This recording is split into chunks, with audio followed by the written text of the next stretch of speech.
and we want to go to the peace talks, Doha Taliban.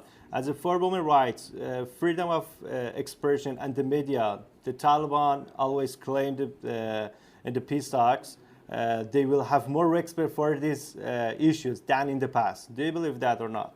Well, you know, I have a tough time believing everything the Taliban says. There's no doubt about that. But I do think, you know, I mean, before the Doha talks were, in my mind, politically, were just political theater. Mullah Barader's assistant came out and said that the Taliban had two non-negotiable demands. One was the reestablishment of the Islamic Emirate, and the second was the reinstitution of their view of Sharia law based on their view of radical Deobandism.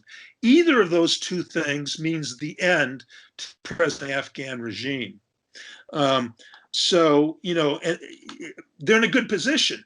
And and in the United States, we're extremely concerned about women's rights. Although it's quite interesting, let me say one thing, and I'm completely for women's rights. But the U.S. Constitution was passed in 1978. Women in the United States didn't get a right to vote until 1919, almost 150 years later.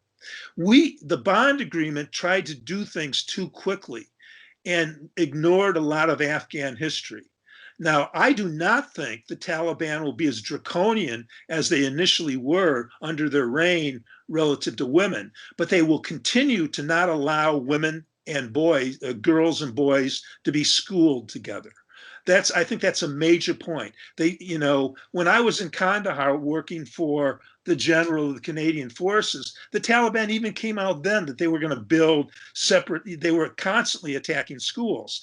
And to try to gain over the population support, they said, hey, we're not against girls having an education.